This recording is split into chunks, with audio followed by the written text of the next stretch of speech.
ప్రకటన గ్రంథము 2వ అధ్యాయము 5వ వచనాన్ని మనం కనుక చూడగలిగినట్లయితే, నీవు ఏ స్థితిలో నుండి పడితేవో అది జ్ఞాపకం చేసుకుని మారు మనసు పొంది ఆ మొదటి క్రియలను చేయము. అట్లు చేసి నీవు మారు మనసు పొందితేనే సరి, లేని ఎడల నేను నీ యొద్దకు వచ్చి నీ దీపస్తంభమును దాని చోట నుండి తీసివేత్తును. ప్రభు అయినటువంటి యేసుక్రీస్తు ప్రభుల వారు ఆ యొక్క సంఘముతో మాట్లాడుతున్నటువంటి మాటను మనం జ్ఞాపకం చేసుకుంటా ఉన్నాము. యేసుక్రీస్తు ప్రభుల వారు ఏమని బోధిస్తా ఉన్నారని చూస్తే, సంఘముతో, సంఘపు దూతతో, అనగా ఈ నేటి దినాల్లో ఉన్నటువంటి సేవకులతో, నేటి దినాల్లో ఉన్నటువంటి సంఘ సభ్యులతో ప్రభు అయినటువంటి యేసుక్రీస్తు ప్రభుల వారు అంటా ఉన్నారు, నువ్వు ఏ స్థితిలో నుండి పడిపోయావో దాన్ని జ్ఞాపకం చేసుకుని మారు మనసు పొందు. నువ్వు మారు మనసు పొందు. నువ్వు మారు మనసు పొందకపోతే నేను నీ యొద్దకు వచ్చి నీ యొక్క దీపస్తంభమును దాని చోట నుండి నేను తీసివేస్తాననేసి జ్ఞాపకం చేస్తా ఉన్నాడు.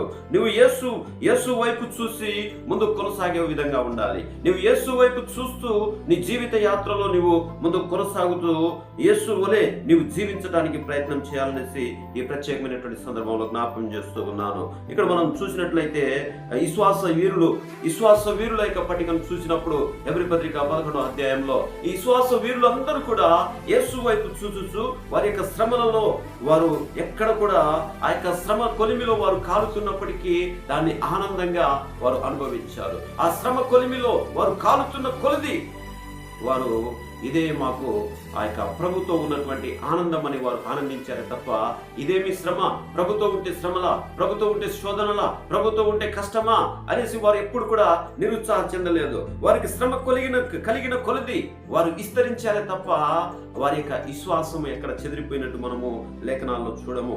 ఇక్కడ మనం అపోస్తలుడైనటువంటి పేతురు గారిని చూస్తా ఉన్నాము. పేతురు గారు యేసు వైపు చూచినంత సేపు ఆయన చాలా చక్కగా నీళ్ల మీద నడవగలిగాడు. కానీ అదే పేతురు లోకం వైపు చూచినప్పుడు ఆయన నీళ్ళలో మునిగిపోయినట్టు మనం చూస్తా ఉన్నాము. అలాగనే దావీదు నా హృదయానుసారుడు అని ప్రభు చేత ఆ యొక్క ప్రశంసలు పొందినటువంటి దావీదును మనం చూస్తా ఉన్నాము. దావీదు ప్రభు వైపు చూచినంత కాలము చాలా చక్కగా వర్ధిల్లుచు ఆయన రాజ్యాన్ని స్థిరపరచుకోవచ్చు, శత్రువులు లేకుండా చేసుకున్నటువంటి గొప్ప రాజును మనం చూస్తా ఉన్నాము. కానీ ఈ రాజు ప్రభు వైపు కాకుండా ఒక స్త్రీ వైపు చూచాడు ఒకనొక దినాన.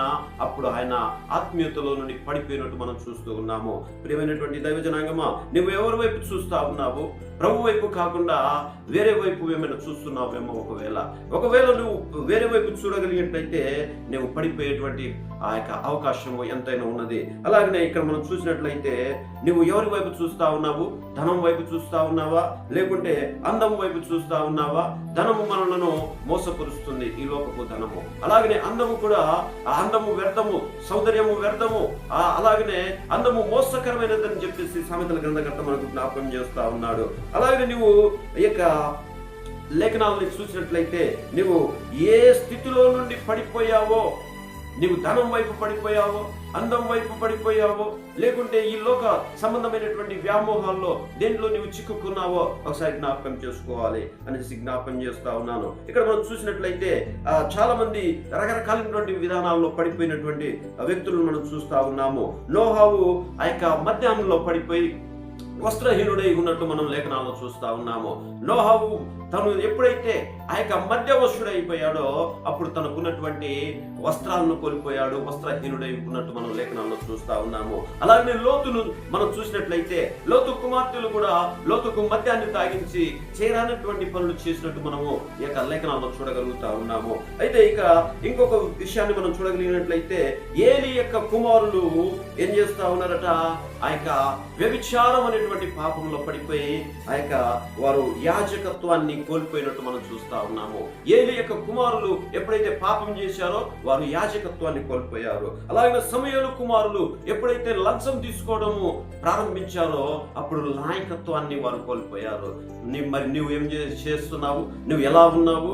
నువ్వు ఏమి చేస్తూ ఆయన యొక్క సన్నిధిని, ఆయన యొక్క ప్రసన్నతను, ఆయన యొక్క ప్రేమను నువ్వు కోల్పోతూ ఉన్నావో దయతో ఒకసారి జ్ఞాపకం చేసుకుని నువ్వు సెర్చ్ చేసుకుని ప్రభు కొరకు నువ్వు ప్రత్యేకమైనటువంటి జీవితాన్ని జీవించాలనేసి ఈ ప్రత్యేకమైన సమయంలో జ్ఞాపకం చేస్తూ ఉన్నాను. ప్రభు కృప మీకు అందరికీ తోడే నడిపించిన గాక.